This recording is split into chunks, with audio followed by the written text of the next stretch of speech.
Hello sir, my name is Krupali Chauhan. I would like to share my PPT video for ARM microprocessor. My topic is exception and instruction set. It's not just for ARM 70 DMI, it's for all ARM. Okay, so we're talking about exception. Well, then time to look at the what exactly happened when an exception occur. Now in the ARM architecture, an exception is just some kind of event which causes interruption in normal program flow, while the system detail with whatever cause that exceptions. Exceptions might be internal, such as a memory translator fault, or external, like interrupt. For a peripheral, there might be synchronous, like SVC instruction, asynchronous, like a timer interrupt.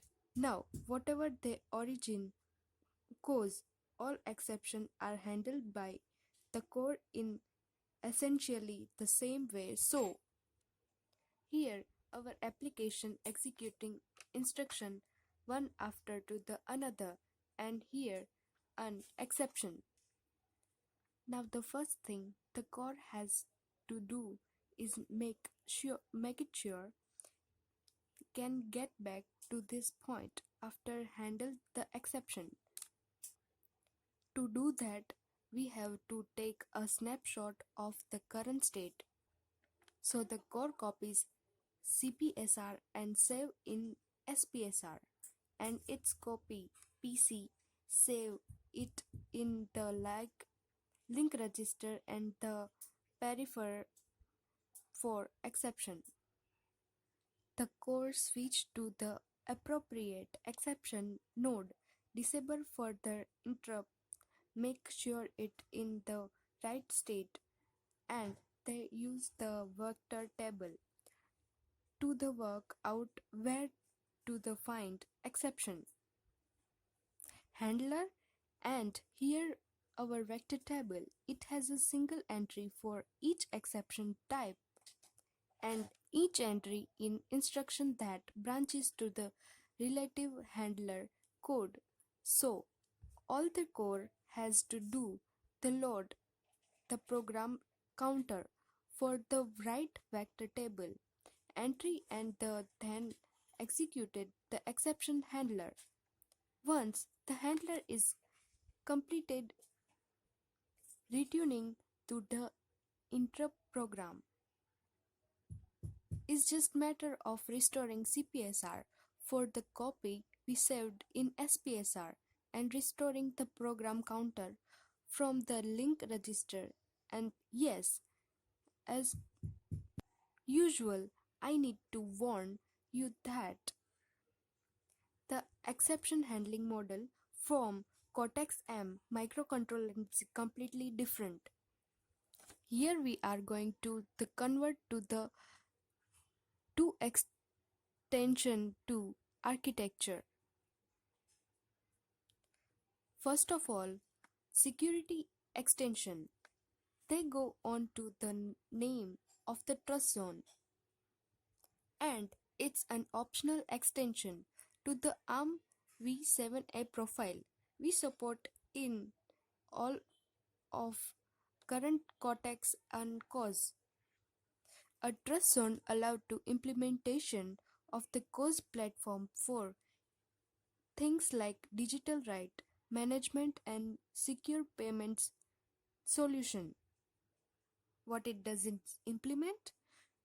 Two virtual machine running on the same piece of hardware, one the normal world and other secure world, and through a set of cause attributes that the propagate right through the system and out on the bus. The system designer can create secure peripheral and the secure memory regions which are only accessible from the secure world.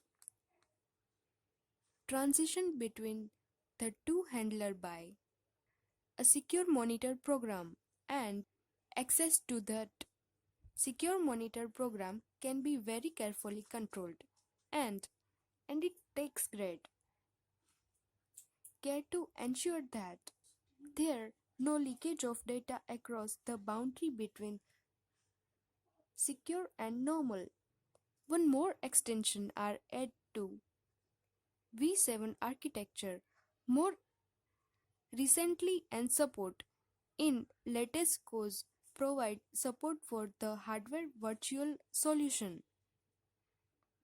An additional mode called hyper mode allows implementation of a hardware virtualization hypervision, and you can see that the hypervision sits above the hardware and guest operating system, and you can configure things like exceptions and other system even to be trapped by the hypervision and the signal at on to those guest operating system.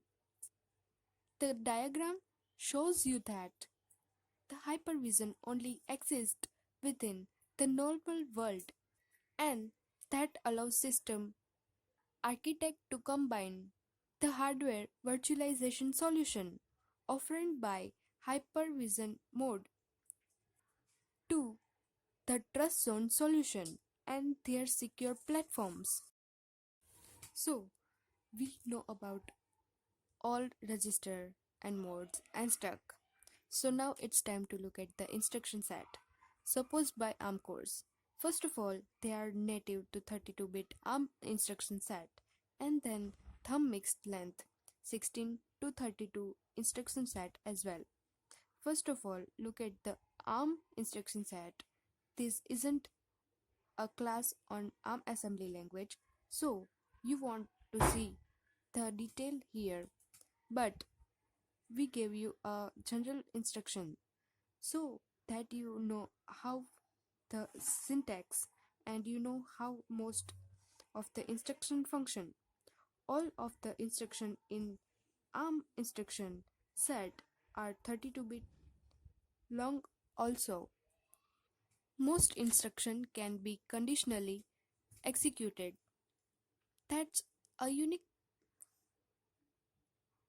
feature of the ARM architecture, and meaning that each instruction has conditional find which suppressed its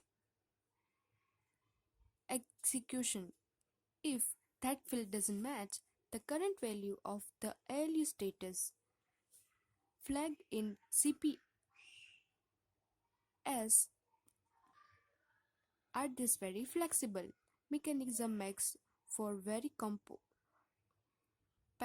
and power efficient coding. Those days there are a few unconditional instructions in this, but the majority of instruction can be made conditional, and we have noted earlier ARM architecture is a load store architecture, and the instruction set mean the you can't directly manipulate in context of memory. At the first time, the syntax of ARM instruction can look quite complicated, but once you have to understand the basic structure of operation and operands, it's really quite simple. This is RISC architecture. After all, so let's look at the few example. And the first ones was wild. That really simple. It's clearly a subtract instruction. It has the three argument, and the first is register, and that's the destination for result. The subtraction, the remaining to the specify the input argument, and you can just read this from left to right. R0 and R0 is R1 minus minus 5. This one an add instruction, and insulated ability to provide a register, the second input operand, but also in the able to specify an inline shift or rotate that's applied to the operand as a part of the instruction. This instruction read as R2 equal R3 plus R3 shifted to left 2 place. If you think about that, e- equalates to multiplying R3 by 5. So we can do some quite instruction and useful multiplication with this shift capability. This one is logical and instruction note that the mnemonic has suffix "x". Now that means the ALU condition core in the CPSR will be changed to the reflect the result of this operation. Now the ARM data processing instruction doesn't change. The instruction codes by default. This is an unusual feature of the ARM architecture. We have to use that S suffix to the control whether the condition codes are changed or not. Now,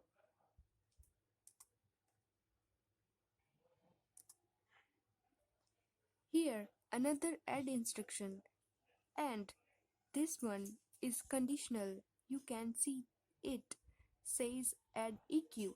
That means it will only be executed if the EQ condition is true. When this instruction reaches the execute stage of the pipeline, it's read simply our 5 is our 5 plus R6, but if the EQ condition isn't true, it will behave simply as a no op now. Here branch instruction armed branches like a 1R PC relative. They have range of plus or minus 32 megabytes, and the offset from the current program counter is simply encoded in the instruction.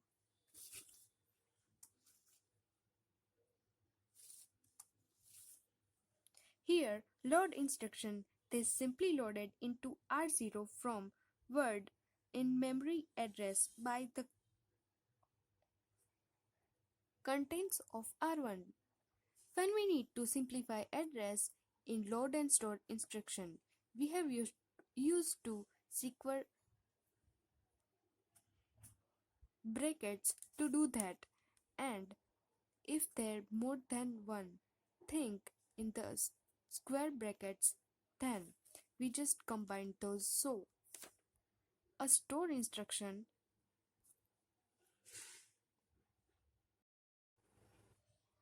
any makes it condition on the any condition, and the B indicate that isn't a byte size store, so it just story the least significant byte of the R2 of the address RC plus R4, but only if the any condition is true. So far, we have only the take about ARM instruction set. All ARM instruction are very we have to sing 32 bits to provide much better the code density some time ago. ARM introduced a second instruction set coding called the thumb. In this instruction set, all instructions are 16-bit thumb code, typically provide about a 35-bit important apologies about 35%. improvement in code density at expense of some raw performance. All of today context cause supported an extension to the color thumb to technology, and these extend thumb to provide a mixed length instruction set, thumb to provide ARM performance with the code density and the majority of C and C++ code. It's compiled for thumb on thumb 2 capable cause. So, if the thumb is so good, why do we focus so much on ARM instruction set? Well, that's because thumb is best target for compiled code. If you're writing directly an assembly ARM is very often a better choice, although some thumb more content that you might have to deal with the syntax is very similar.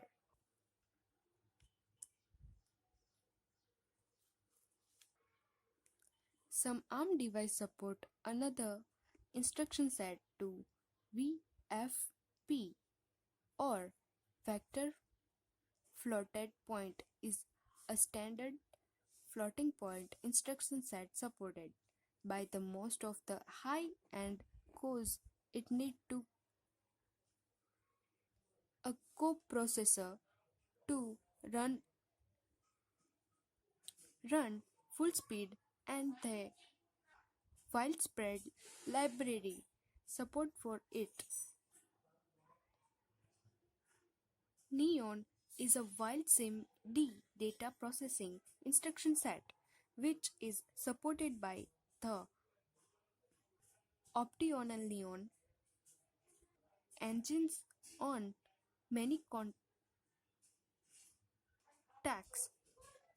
Of course, the Neon engine includes an onset of vector register, and they are separated for the core register. If you call the supported Neon, you can take advantage of it in a variety of libraries, intrinsic or by writing directly an assembly language at the ARM-C compiler. Is also capable of automatically vectorizing code in order to make best use of the Neon instruction and the ARM website. So go and take a look info center arm.com,